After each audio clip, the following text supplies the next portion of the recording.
My millionaire grandpa discovered me and my daughter living under a bridge. I was stunned.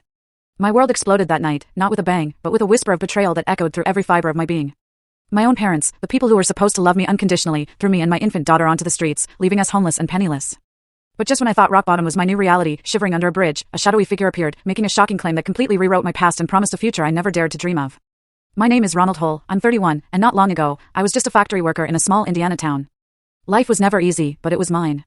I had a modest home, a wife I loved, Melissa, and our beautiful baby girl, Cameron, who was my entire world. Now? All that feels like a fading photograph, a ghost of a life. Every morning, I'd drag myself out of bed at 5 a.m., shoulders aching from the steel factory. The deafening roar of machines, the acrid smell of burning metal, sweat stinging my eyes, that was my everyday. But I didn't complain. I did it for Melissa. For Cameron's bright smile when I held her. For the gentle look in Melissa's eyes that used to say, I love you. Our apartment was small, stained walls, worn furniture, but it was ours.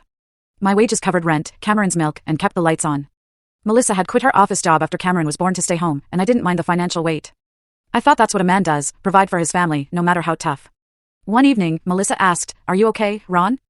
I slumped into a chair, still grimy from work, and nodded, trying to smile. I'm fine.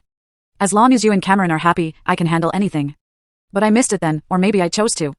The shift in her gaze. The forced smiles. Our conversations grew shorter. Some nights, coming home late, I'd find her glued to her phone, fingers flying, trying to hide something. Who's that? I'd ask, trying to sound light. Just an old friend, she'd reply, snapping the screen off. I told myself I was imagining things. Melissa was my wife. The mother of my child. She wouldn't hurt us. But a crack was forming in our world, widening day by day, and I felt powerless to stop it. Cameron was my only light. 8 months old, chubby cheeks, big, innocent eyes. She looked at me like I was her entire universe.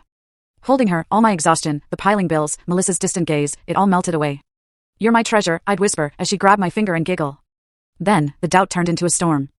I came home early one day, catching Melissa jamming her phone into her pocket. She flinched, and I saw pure panic in her eyes. Why are you so nervous? I asked, voice calm, but my stomach was churning. It's nothing, she stammered, her voice trembling, betraying a secret.